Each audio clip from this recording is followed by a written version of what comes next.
Hello, everybody. Welcome to class. This is your first lecture. My name's Jason Trombley. I'm a playwright. I grew up in Arkansas State University. I grew up in a small town and wasn't exposed to too much theater growing up, and it wasn't that I saw my first professional productions, and that's where I started writing plays. There's a picture of me, so you guys know what I look like, and I'm not just some crazy disembodied voice talking through your computer. I started out as a fiction writer, but I was really bad at it. I eventually started getting my plays produced, which led me to going to graduate school at the University of Texas in playwriting.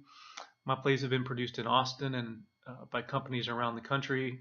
I've won some awards. I've had good reviews and really terrible, scathing, horrible reviews. I've had productions canceled at the last minute, and others appear out of nowhere.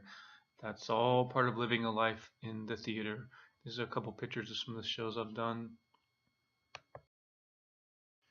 The reason I just wanted to tell you a little bit about myself was to give you some idea of who I am, so you know who's going to be leading you on this journey.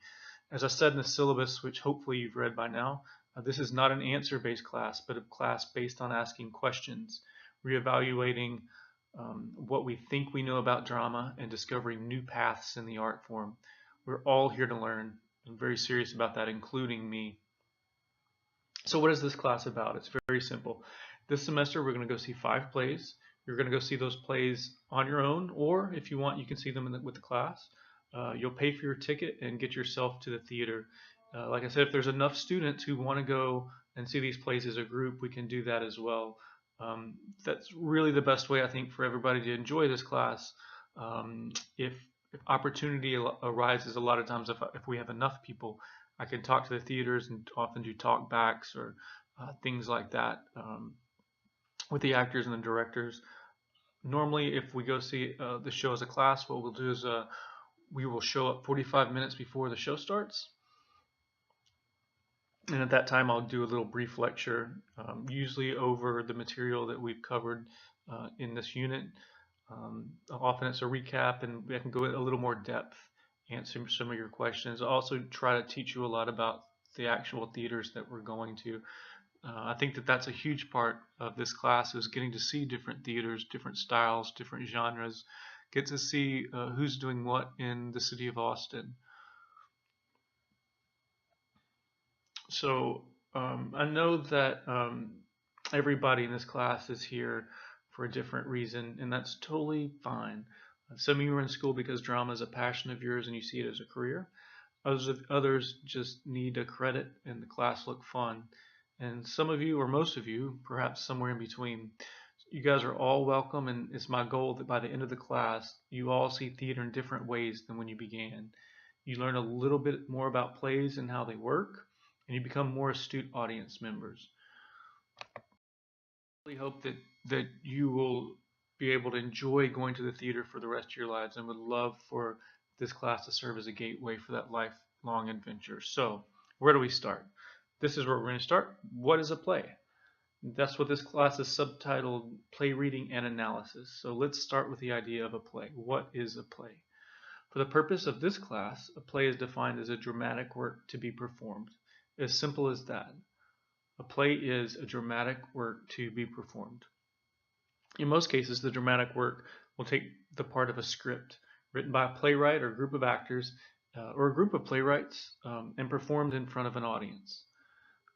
There are cases, absolutely, when a play does not have a script, but for this class, because there is a play reading class, for us the play is the script and the performance is what is put on stage by the actors. But also because it is so commonly done, we can certainly use the word play to mean both the play and the performance. Because this is an analysis class, we will be exploring the question, how are plays made? Just if it were a house or a bridge or a motorcycle, what are the pieces of the play and how are they put together? What are the bricks and mortar? What is the toolbox that the playwright uses to create a dramatic work? Because most drama is a live art form and we will be attending live performances, we'll also be talking about plays as a performance. How do actors, directors, and designers take a written work, a piece of literature, and turn it into a performance? We will also take a close look at the audience's role in the dramatic art form. What does it mean to be a good audience member? How can we as audience members become better viewers and thus enjoy plays more? How do we approach or learn from performances that we really don't like, or that bore us, or that we think are silly? What is it, and what is it about those plays that really strike a chord for us and make them work? These are all things that we're going to talk about this semester in class, in your lectures, in your readings, and as well as your assignments. Okay, I'm going to go all the way back to the very beginning, and we're going to look at the fundamental building blocks of drama. Way back in 335 BCE, Aristotle wrote a book called Poetics, which is the earliest surviving work on dramatic theory. In fact, most of the blockbuster movies and plays that you see today can trace the roots all the way back to his ideas. In his discussion of tragedy, Aristotle lists his 6 elements that make up a drama. Here we see them, written on a coffee mug. These 6 elements for Aristotle, the basic building blocks of drama, and for us, we're going to use them as the basic building blocks for all the plays that we're going to see and read. Learning, understanding, and being able to describe each of them is really going to be the first part in our journey. So, for example, after the first class, we go see a show together. We sit down and we're going to start talking about it. These 6 elements can really serve as a basis for us all to have these discussions. So here they are, all the way from Greece to Broadway. First, plot. Mythos refers to the structure of incidents or the structure of actions in a drama. According to Big A, that's what I like to call Aristotle sometimes, some of the key elements of a plot are reversals, recognition, and suffering. The best plot should be complex and involve a change of fortune and arouse both fear and pity. Actions of a plot should be logical and flow naturally from actions that precede them. They will be more satisfying to an audience if they come about by surprise or seeming coincidence and only afterwards seen as plausible or even necessary. You know, that moment and when you see something and something surprising happens and then you realize it had to happen that way all along. It is very important here to distinguish plot from story. To explain that is story is what happens and plot is how it happens. For example, if I were to ask you to tell me the story of how you came to class today or to sit at your computer, to your virtual class, there would be 1,000 different ways that you could tell it. You could tell it from the perspective of your friend, or you could jump back and forth at time, but no matter how you told the story, would always be how I came to school. The plot of the story would be the specific episodes that you chose to include in your story and the way that you arranged them. Perhaps the first scene was the alarm clock that was going off, and then you got out of bed.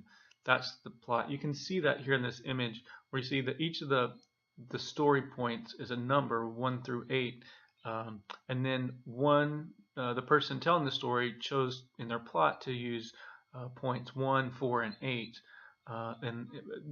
There's lots of stories where you could tell it in the versions. You know, you could go 1, 7, 3, 8, or something like that. You can jump around and do lots of different things.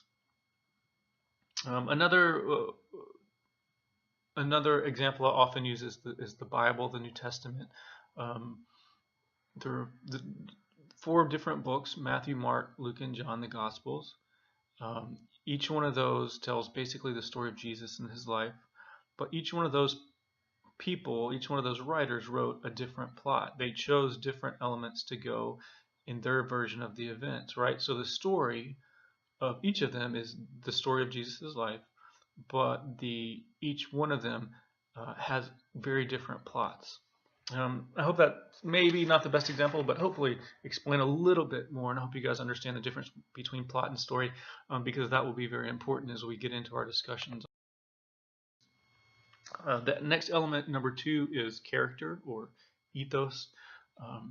For Aristotle, plot was the number 1 element for him. Character was close behind at number 2. We all know what characters are. They're protagonists, antagonists, heroes and villains, Characters can be people, they can be animals, they can even be gods. Later on in the semester, we'll have an entire unit on character.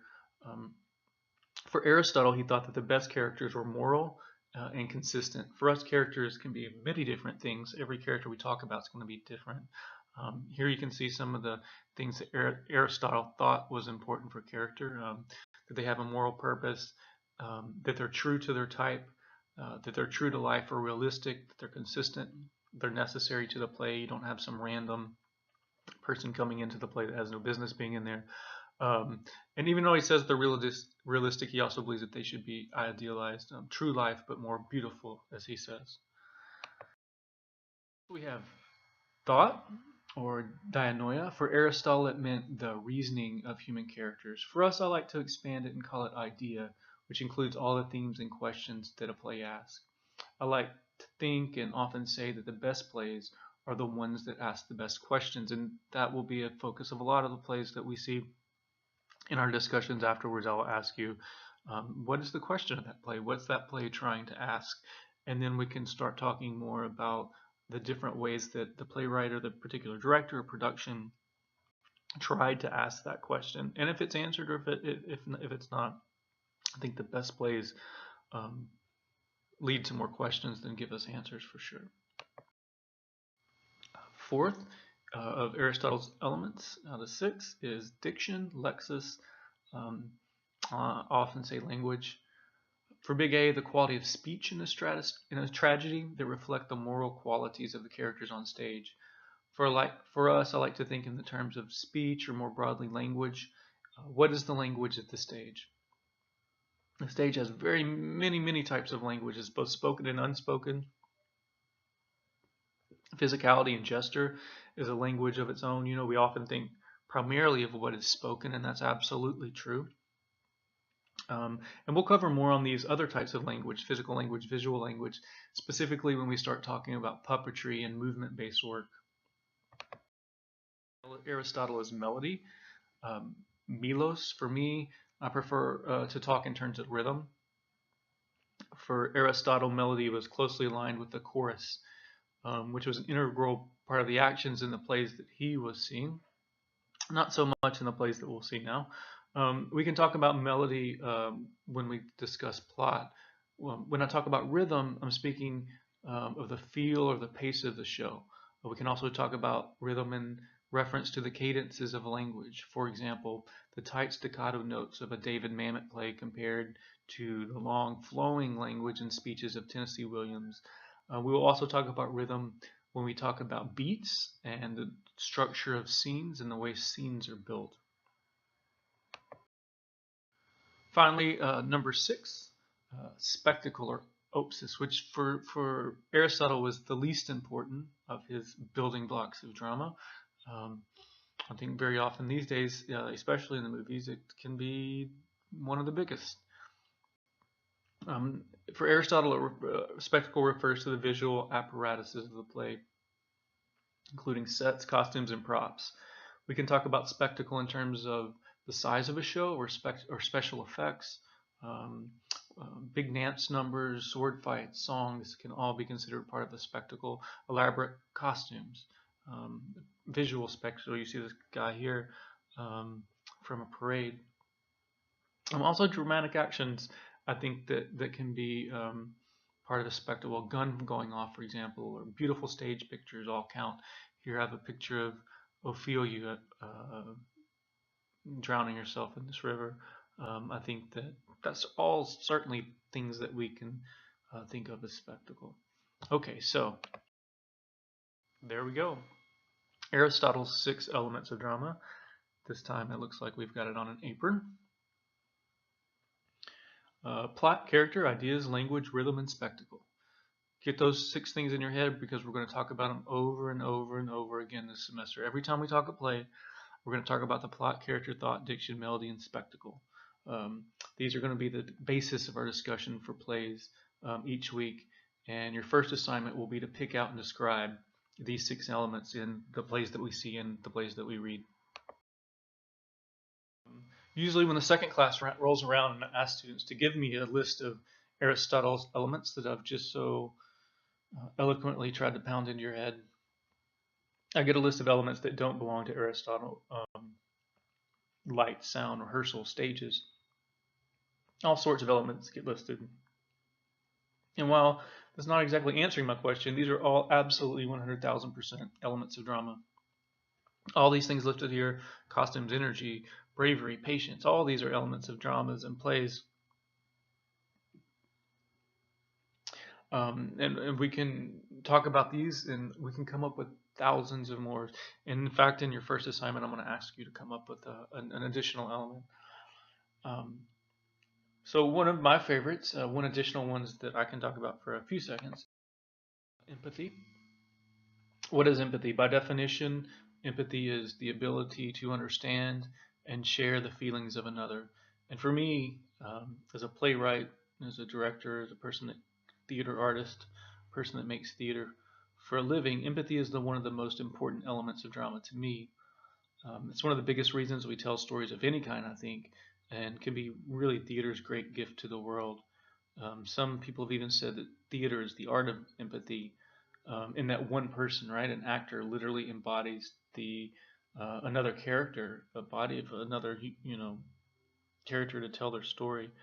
Um, I think empathy is huge, and I think especially when you're talking about young audiences, and their ability to empathize with characters on the stage that are unlike them, that are different from them, that come from different places, is such a huge part of the learning experience. And I think that us developing empathy for characters on a stage, whether we like them or we don't like them, whether they're like us or they're not like us, is one of the most important things that we can do, as audience members, as theater goers, as people that love theater, to really engage in plays in different ways, in more deep and profound ways, I really believe. So for my extra element, this unit, I chose empathy. And like I said, I'm going to let you guys or ask you guys to come up with any more. Um, when we feel what a character is feeling on a stage, we are experiencing empathy. We increase our emotional intelligence and become better human beings for it. All right, now time for the fun stuff. I just, for this first time, just wanted to introduce myself, really say hello, give you kind of an overview of the format of the class. Um, I'm very open and reachable. If you have any questions whatsoever, just shoot me an email. I'm usually pretty good at responding back in a day or two. Um, so everything we're going to do in this class is going to be through Blackboard. If you haven't looked at Blackboard, now is the time to do it. Play around with it, mess around, try to get yourself lost on there. It's really a pretty simple program to use. If you have issues with Blackboard, the university has a great like a help desk that you can go to.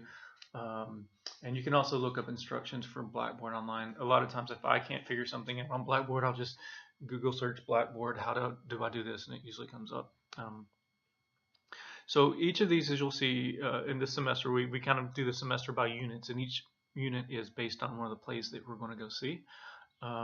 In that unit, you'll have your lecture as well as your assignments, and often I'll put some supplementary materials, interviews with the playwright or cast, or trailers for the plays that we're going to go see or the theaters that we're going to visit.